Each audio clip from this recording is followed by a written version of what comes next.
Hello everyone. आज हम 11th class की केमिस्ट्री का चैप्टर स्ट्रक्चर ऑफ एटम पढ़ेंगे। स्ट्रक्चर ऑफ एटम हम लास्ट क्लासेस में भी पढ़ चुके हैं। उसको हमने स्ट्रक्चर के एटम की स्ट्रक्चर को हमने सीख लिया कि भी स्ट्रक्चर की एटम की स्ट्रक्चर कैसी होती है, उसके अंदर क्या क्या होते हैं। एटम के अंदर इलेक्ट्रॉन, प्रोटॉन, न्यूट्रॉन होते हैं। प्रोटॉन कहाँ पे होता है, इलेक्ट्रॉन कैसे रिवॉल्व करता है, ये लास्ट क्लासेस में भी हम देख चुके हैं। लेकिन अब इस चैप्टर में हम इनको डिटेल से देखेंगे। अब स्ट्रक्चर ऑफ एटम में हमारे कुछ टॉपिक है, जैसे क्या है, डिस्कवरी ऑफ सब एटॉमिक पार्टिकल। सब एटॉमिक पार्टिकल है जो इलेक्ट्रॉन, प्रोटॉन और न्यूट्रॉन। लास्ट क्लासेस में हमने सीधा डायरेक्ट पढ़ा था कि किसने किसकी खोज की है, डिस्कवरी की है। यहाँ पे हम देखेंगे कि कैसे वो डिस्कवरी हुई। सेकंड, एटॉमिक मॉडल, जो थॉमसन मॉडल, रदरफोर्ड मॉडल। फिर थर्ड है dual nature of electromagnetic radiation. Fourth है dual nature of matter and quantum mechanical model. ये दो नए टॉपिक हैं, ये दो हम पहले भी पढ़ चुके हैं। तो आज इन दो टॉपिक को कवर करेंगे। हमारा फर्स्ट टॉपिक क्या है, डिस्कवरी ऑफ सब एटॉमिक पार्टिकल। सब एटॉमिक पार्टिकल हमारे कौन कौन से हैं, इलेक्ट्रॉन, प्रोटॉन और न्यूट्रॉन। अब जो इलेक्ट्रॉन है उसकी डिस्कवरी कैसे हुई। इलेक्ट्रॉन की डिस्कवरी थॉमसन ने की थी। थॉमसन ने एक डिस्चार्ज ट्यूब ली थी, ग्लास ट्यूब ली थी, डिस्चार्ज ट्यूब थी, ठीक है। ये अंदर से बिल्कुल खाली है, वैक्यूम बना दिया था पहले। फिर क्या किया था, एक साइड इस पर कैथोड और एक साइड एनोड, 2 पॉइंट बनाए थे और इसको हाई वोल्टेज से कनेक्ट कर दिया था। इसके अंदर लो प्रेशर पे एयर फिल की थी और जो एनोड है, एनोड के पीछे जिंक सल्फाइड की कोटिंग की थी। जिंक सल्फाइड की कोटिंग की थी। अब जिंक सल्फाइड की कोटिंग क्यों की थी, जिंक सल्फाइड पे जब कोई इलेक्ट्रॉन आके या कोई इसके ऊपर कोई भी चीज़ आके टकराती है तो ये ग्लो करने लग जाता है। तो हुआ क्या, जब इसमें से हाई वोल्टेज पास कराई गई तो यहाँ पे जो जिंक सल्फाइड की कोटिंग थी ये ग्लो करने लगी। ये ग्लो कैसे हुई होगी, ग्लो कब हुई होगी कि जब इधर से कोई पार्टिकल आगे इसके ऊपर टकराया होगा और इधर से कोई पार्टिकल आगे इधर टकराया होगा। इधर क्या है, पॉजिटिव चार्ज है। तो उधर से क्या आया होगा, कोई नेगेटिव चार्ज आया होगा। इधर से कोई नेगेटिव पार्टिकल आया होगा जो यहाँ पे आके टकराया होगा और इन्हीं नेगेटिव पार्टिकल को क्या कहा, इलेक्ट्रॉन। इनको क्या कहा, इलेक्ट्रॉन कहा। और जो यहाँ से ये जो रेज गई थी, ऐसे जो रेज हैं इनको क्या बोला, कैथोड रेज, क्योंकि ये रेज कैथोड से एनोड की तरफ जा रही है, कैथोड से जा रही है तो कैथोड रेज है। तो ऐसे हुई थी इलेक्ट्रॉन की डिस्कवरी। अब जो इलेक्ट्रॉन के ऊपर चार्ज होता है वो होता है -1.6 × 10⁻19 कूलम और जो इस पे मास होता है वो होता है 9.1 × 10⁻31 किलोग्राम। जो यहाँ पे जो E/m रेशो होता है वो डिपेंड नहीं करता कि भाई कौन सी गैस इसमें फिल की गई है। दूसरी डिस्कवरी है, फर्स्ट डिस्कवरी होगी भी इलेक्ट्रॉन की कैसे डिस्कवरी हुई। सेकंड डिस्कवरी है वो है डिस्कवरी ऑफ प्रोटॉन की डिस्कवरी कैसे हुई। ऐसे ही प्रोटॉन की किसने की थी, गोल्डस्टीन ने की थी। अब उसने क्या किया था, उसने भी एक ग्लास ट्यूब ली थी, डिस्चार्ज ट्यूब ली, 2 पॉइंट, एक एनोड एक कैथोड और उधर एनोड, एक बैटरी से, हाई वोल्टेज बैटरी से कनेक्ट कर दिया। हाई वोल्टेज बैटरी, जो एनोड होगा इस पे होगा पॉजिटिव और इस पे होगा नेगेटिव, ठीक है। इसके अंदर एक गैस फिल कर दी। यहाँ भी क्या किया, एयर फिल की है लो प्रेशर पे। अब यहाँ पे देखो, जैसे इलेक्ट्रॉन में कि भी एनोड के पीछे जिंक सल्फाइड की कोटिंग कर दी थी, अब यहाँ पे हमें कैथोड के पीछे ऐसे जिंक सल्फाइड की कोटिंग उसने की थी, जिसने इसकी डिस्कवरी की, गोल्डस्टीन ने जिंक सल्फाइड की कोटिंग की। जिंक सल्फाइड की कोटिंग क्या हुआ, जब इसमें से हाई वोल्टेज पास की गई तो जिंक सल्फाइड की कोटिंग है ये ग्लो करने लगी। तो ग्लो करने लगी तो ग्लो कब हुई होगी, हुआ क्या होगा, हुआ ये होगा कि भी जब इधर से कोई पार्टिकल आया होगा और यहाँ पे टकराया होगा तो ये ग्लो करने लग गया होगा। तो इधर है नेगेटिव चार्ज है तो उधर से कौन सा पार्टिकल आया होगा, पॉजिटिव चार्ज कोई पार्टिकल आया होगा जो यहाँ पे टकराया होगा, और इसी पॉजिटिव चार्ज पार्टिकल को क्या कहा, प्रोटॉन। तो इधर से जो रेज इधर से जा रही थी उनको बोला एनोड रेज। क्या बोला, एनोड रेज, क्योंकि वो एनोड से कैथोड की तरफ जा रही थी तो एनोड रेज, और इन्हीं को बोला जाता है कैनाल रेज भी बोला जाता है, एनोड रेज को कैनाल रेज भी बोला जाता। तो ऐसे हुई प्रोटॉन की डिस्कवरी। और अब है थर्ड नंबर न्यूट्रॉन की डिस्कवरी कैसे हुई भी, न्यूट्रॉन की डिस्कवरी कैसे हुई थी, बेरिलियम के ऊपर जब अल्फा पार्टिकल की जब बम्बार्डिंग कराई गई बेरिलियम के ऊपर, अल्फा पार्टिकल कौन से होते हैं, जिनका 2 एटॉमिक नंबर होता है और मास नंबर 4 होता है, हीलियम के बराबर ही होते हैं अल्फा पार्टिकल। जब इसकी बम्बार्डिंग कराई गई तो एक ऐसा अलग से एक चीज़ निकल के आई जिस पे चार्ज क्या था, जीरो चार्ज था उसके ऊपर, तो वो क्या था, न्यूट्रॉन था। क्या था, न्यूट्रॉन, और उसका जो मास था, मास उसका प्रोटॉन के बराबर था जो इसका मास प्रोटॉन के बराबर था कि 1.6 मल्टीप्लाई 10⁻27 किलोग्राम। जो प्रोटॉन था, प्रोटॉन पे चार्ज कितना है, प्रोटॉन पे चार्ज था प्लस 1.6 मल्टीप्लाई 10⁻⁻19 कूलम, और इस पे मास 1.67 मल्टीप्लाई 10⁻⁻27 किलोग्राम। तो जो न्यूट्रॉन था इस पे मास किसके बराबर है, इस पे मास किसके बराबर, प्रोटॉन के बराबर ही इस पे मास है। तो तीनों इलेक्ट्रॉन, प्रोटॉन और न्यूट्रॉन की डिस्कवरी कैसे हुई थी ये हमने देख लिया है। अब जो हमारा टॉपिक है,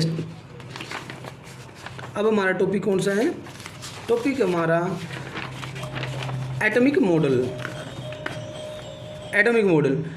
मॉडल हम लास्ट क्लासेस में भी पढ़ चुके हैं। एटॉमिक मॉडल में सबसे पहला मॉडल था हमारा थॉमसन मॉडल। थॉमसन ने क्या कहा था, थॉमसन ने कहा था कि भी एक जो एटम होता है वो वाटरमेलन की तरह होता है। मान लिया ये कोई एटम है, हमारा कोई एटम है, और ये मान लिया ये वाटरमेलन है, ऐसे कि भी वाटरमेलन की तरह ही होता है। जैसे वाटरमेलन के अंदर सीड, बीज एम्बेडेड होते हैं, वैसे ही एटम के अंदर इलेक्ट्रॉन होते हैं, और जो बाकी का जो पार्ट सेपरेट आउट है, हर जगह सेपरेट आउट है, वैसे ही एटम के अंदर प्रोटॉन सेपरेट आउट है। थॉमसन का ये मॉडल था, इसको प्लम पडिंग मॉडल भी बोलते हैं। यहाँ पे थॉमसन ने एक इम्पोर्टेंट बात बताई थी कि भी ये तो देखो, ये तो सिर्फ ये कहा था कि भी वाटरमेलन की तरह है। यहाँ पे जो इम्पोर्टेंट बात थी वो कही थी कि भी इलेक्ट्रॉन का मैग्नीट्यूड है वो प्रोटॉन के बराबर है, कि भी जितने नंबर ऑफ इलेक्ट्रॉन है उतने ही प्रोटॉन है। थॉमसन ने इतना ही बताया था। अब सेकंड नंबर हमारा है रदरफोर्ड का जो स्कैटरिंग मॉडल था, रदरफोर्ड ने क्या किया था, गोल्ड फॉइल ली थी। रदरफोर्ड का स्कैटरिंग मॉडल था, रदरफोर्ड ने गोल्ड फॉइल ली थी 1000 एटम की, 1000 एटम की गोल्ड फॉइल ली थी, गोल्ड की फॉइल थी ये। इसके ऊपर रदरफोर्ड ने अल्फा पार्टिकल डाले थे। अल्फा पार्टिकल पे क्या होता है, पॉजिटिव चार्ज होता है। जब थॉमसन ने गोल्ड फॉइल पे अल्फा पार्टिकल को डाला, इसकी बम्बार्डिंग करवाई, तो क्या हुआ, मैक्सिमम ऑफ अल्फा पार्टिकल क्या हुए, इसमें से क्रॉस कर गए, मैक्सिमम ऑफ अल्फा पार्टिकल क्या हो गए, क्रॉस कर गए इसमें से। कुछ कुछ ऐसे थे अल्फा पार्टिकल जो डिफ्लेक्ट हो गए, ऐसे डिफ्लेक्ट हो गए सम एंगल से। मैक्सिमम तो क्या हो गए, क्रॉस हो गए,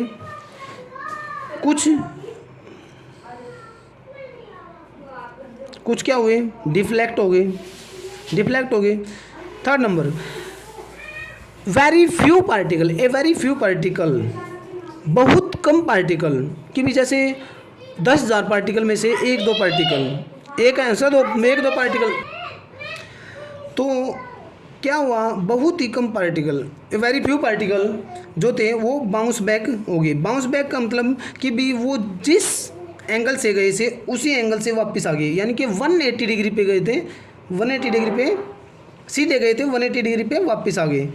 तो ऐसे कुछ very few particle, a very few particle bounce back हुए थे, बहुत ही कम पार्टिकल। तो यहाँ से तीन चीज़ देखी, तो तीन चीज़ें देखी तो क्या देखा, सबसे पहला क्या था कि भी मैक्सिमम ऑफ जो अल्फा पार्टिकल थे वो क्रॉस हो गए। अब मैक्सिमम ऑफ अल्फा पार्टिकल कैसे हो गए, क्योंकि भी यानी कि किस एटम के अंदर क्या होता है, मैक्सिमम स्पेस क्या होता है, खाली होता है, पहला कंक्लूजन। सेकंड कह रहा है कि कुछ ऐसे पार्टिकल थे जो डिफ्लेक्ट हो गए।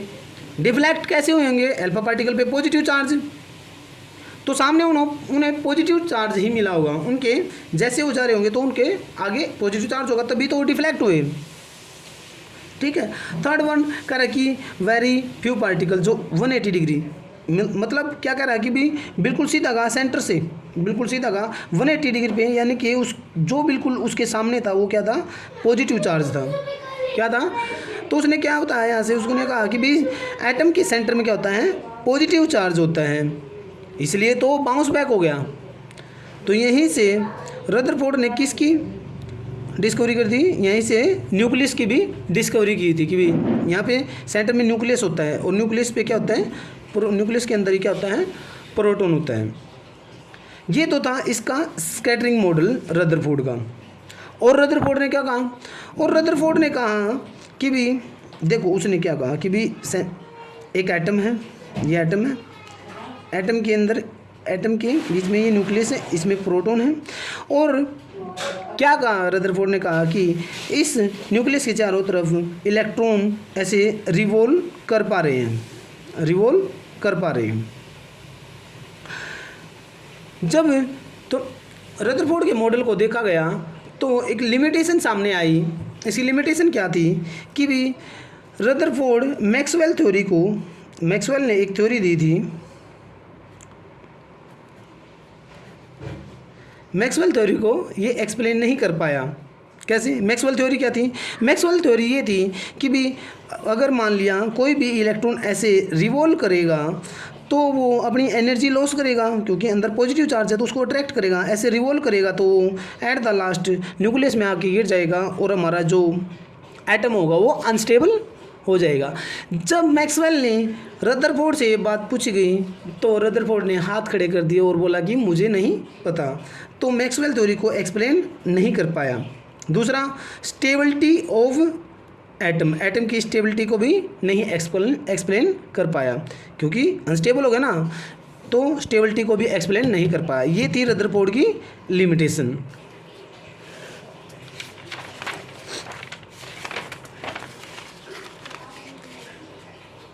रदरफोर्ड की लिमिटेशन पढ़ने के बाद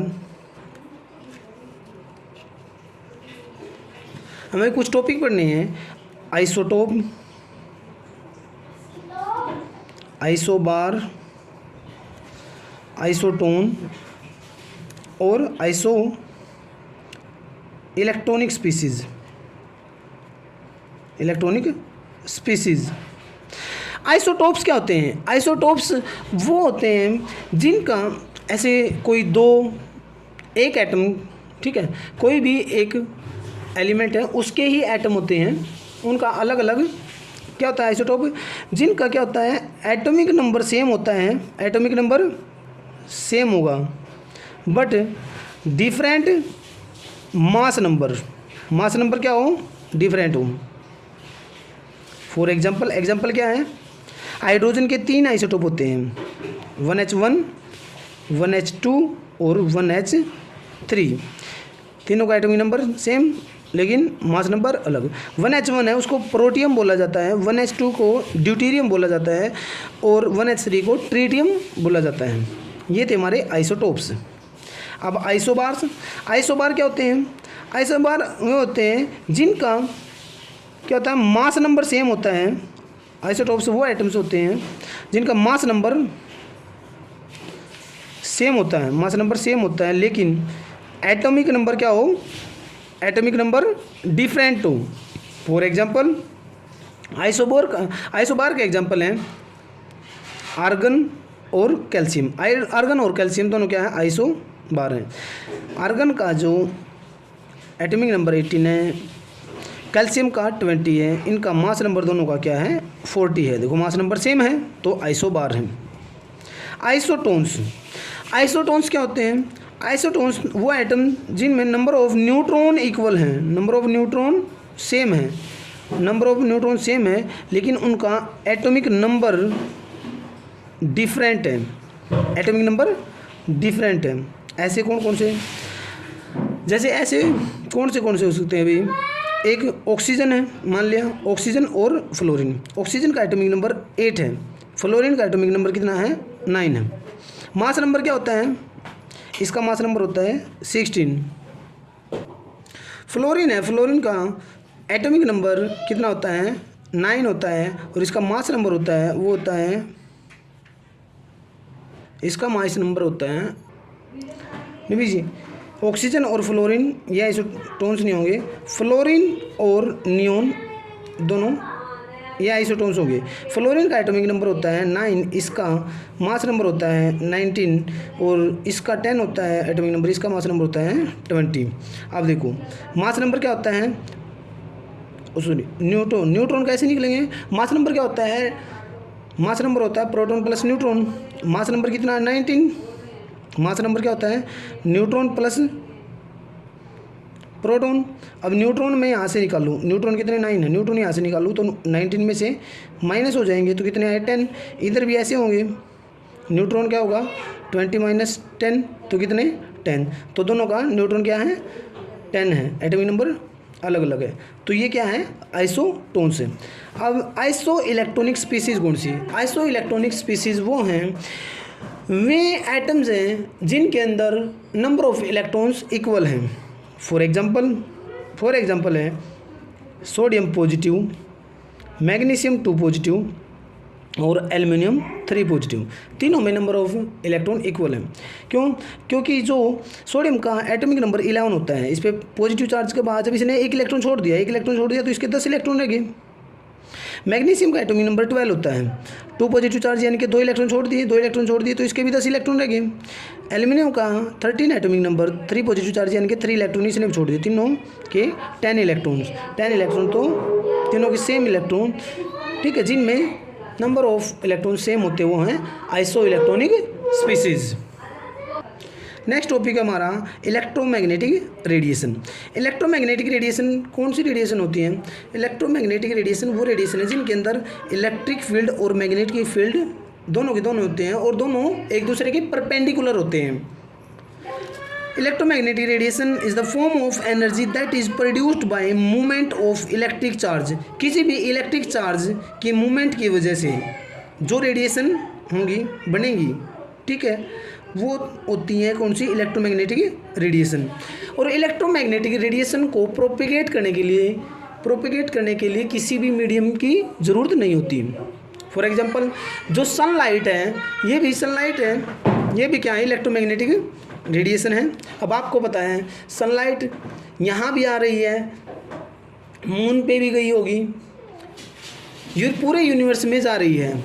तो सन की रेडिएशन को अर्थ तक आने के लिए या कहीं भी जाने के लिए किसी मीडियम की ज़रूरत नहीं है, एयर मीडियम की ज़रूरत नहीं है कि भी यहाँ पे एयर मीडियम है तभी वो आ पाई है, नहीं, वैक्यूम में भी लाइट ट्रैवल करती है। तो इलेक्ट्रोमैग्नेटिक रेडिएशन है, इसको किसी मीडियम की ज़रूरत नहीं होती। अब जो इलेक्ट्रोमैग्नेटिक रेडिएशन है इनकी कुछ प्रॉपर्टीज़ होती हैं क्या कि भी इलेक्ट्रोमैग्नेटिक रेडिएशन है वो वैक्यूम में ट्रैवल कर सकती हैं और वैक्यूम में वो स्पीड ऑफ लाइट से ट्रैवल करती है। लाइट की स्पीड कितनी है? तो इलेक्ट्रोमैग्नेटिक रेडिएशन है भाई वो वैक्यूम में भी ट्रैवल कर सकती हैं। वैक्यूम में वो स्पीड ऑफ लाइट से ट्रैवल करती है। लाइट की स्पीड होती है 3 × 10⁸ मीटर पर सेकेंड। दूसरा, they do not required any medium, कि भाई इलेक्ट्रोमैग्नेटिक रेडिएशन को ट्रैवल करने के लिए किसी भी मीडियम की ज़रूरत नहीं है। थर्ड, इसके अंदर जो इलेक्ट्रिक फील्ड और मैग्नेटिक फील्ड वो एक दूसरे के परपेंडिकुलर होंगे। इलेक्ट्रोमैग्नेटिक रेडिएशन है उसके अंदर 3 चीज़ होती हैं। एक होता है इलेक्ट्रिक फील्ड, एक होता है मैग्नेटिक फील्ड, ये मैग्नेटिक फील्ड है, सॉरी ये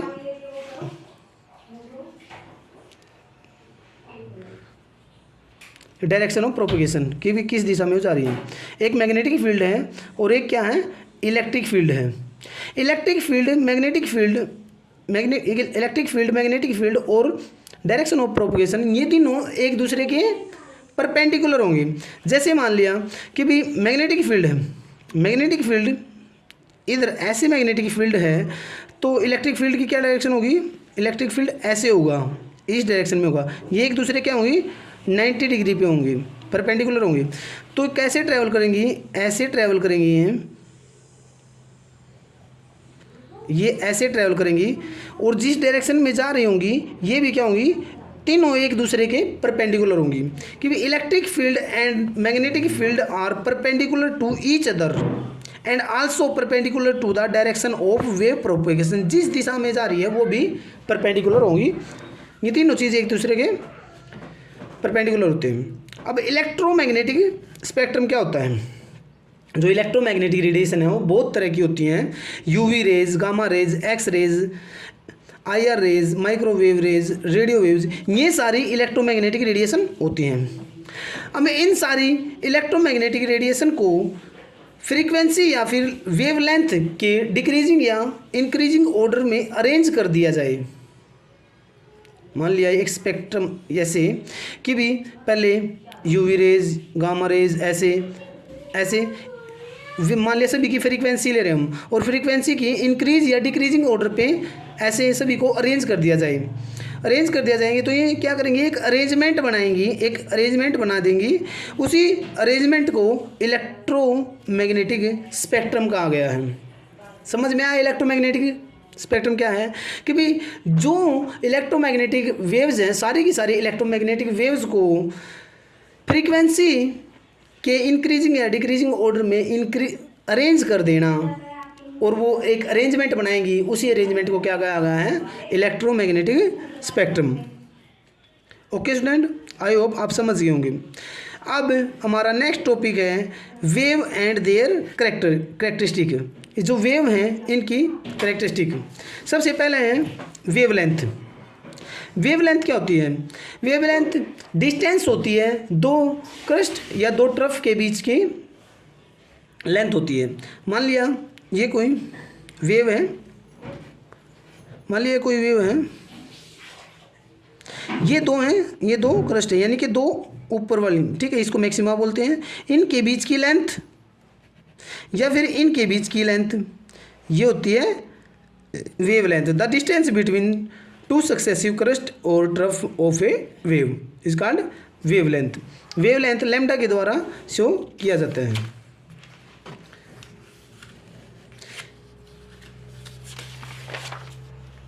अब हमारा नेक्स्ट है फ्रीक्वेंसी। फ्रीक्वेंसी क्या है? फ्रीक्वेंसी क्या होती है कि एक सेकंड के अंदर कितने नंबर ऑफ साइकिल, किसी वेव ने कितने नंबर ऑफ साइकिल चले हैं, वो क्या है? फ्रीक्वेंसी है। कि मान लिया ये कोई वेव है और इस वेव का एक साइकिल ये है, एक साइकिल यहाँ तक एक साइकिल है। मान लिया एक सेकंड में उसने 1, 2 और 3 साइकिल चले। एक सेकंड में उसने 3 साइकिल चले हैं तो इसकी जो फ्रीक्वेंसी होगी 3 हर्टेज होगी इसकी फ्रीक्वेंसी की। द नंबर ऑफ साइकिल पर सेकेंड, एक सेकेंड में कितने नंबर ऑफ साइकिल चले हैं, and it is express bye पर सेकेंड और hertz. Time period, time period क्या है, टाइम पीरियड है, देखो फ्रीक्वेंसी तो क्या था कि एक सेकेंड में कितने नंबर ऑफ साइकिल चले, टाइम पीरियड क्या है, एक साइकिल को चलने में कितना टाइम लगा है। जैसे मान लिया ये किसी वेव का एक साइकिल है, इस एक साइकिल को चलने में कितना टाइम लगेगा, वो है टाइम पीरियड।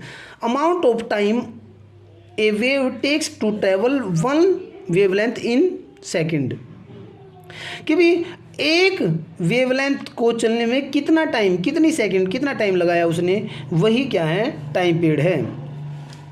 और जो टाइम पीरियड होता है वो इक्वल होता है 1/न्यू, या फिर न्यू बराबर होता है 1/टाइम पीरियड। ये इक्वेशन, ये इंपॉर्टेंट इक्वेशन है, याद रखनी होगी। अब नेक्स्ट है वेलोसिटी। वेलोसिटी क्या होती है भाई, वेलोसिटी होती है कि कितनी डिस्टेंस उसने एक यूनिट टाइम में कितनी डिस्टेंस उसने ट्रैवल की है। Distance travelled by wave in unit time, एक वेव ने कितनी डिस्टेंस ट्रैवल की है एक यूनिट टाइम में। मान लिया ये एक वेव है, एक सेकंड में उसने यहाँ से यहाँ तक कितनी डिस्टेंस कवर कर ली है। मान लिया एक सेकंड में यहाँ से यहाँ तक उसने जितनी भी डिस्टेंस कवर की है, ये क्या है, वेलोसिटी है। अब लास्ट टाइम हमारा गया है वेव नंबर, जो इंपॉर्टेंट कैरेक्टरिस्टिक है वेव नंबर। वेव नंबर को न्यू बार द्वारा शो किया जाता है। वेव नंबर क्या होते हैं, it may be defined as the number of waves in unit length. एक यूनिट लेंथ में कितने नंबर ऑफ वेव्स हैं। मान लिया कोई ये यूनिट लेंथ है इतनी, ठीक है, 1 मीटर कितनी भी एक यूनिट लेंथ है, इसमें कितने नंबर ऑफ वेव्स हैं, 1 2 3 4 वेव्स हैं एक यूनिट लेंथ में। यूनिट लेंथ में जितनी वेव्स प्रेजेंट होंगी वही क्या है, वेव नंबर है। जो वेव नंबर इक्वल होता है 1/λ के, 1/λ के इक्वल होता है। तो ओके स्टूडेंट, आज हमने हमारे 2 टॉपिक कवर कर लिए हैं, ठीक है। क्या किया हमने, एक तो हमारा सब एटॉमिक पार्टिकल के डिस्कवरी, और दूसरा हमने एटॉमिक मॉडल, और इसमें साथ में हमने एक टॉपिक और पढ़ा है इलेक्ट्रोमैग्नेटिक रेडिएशन। बाकी कल करेंगे। Okay, thanks for watching video.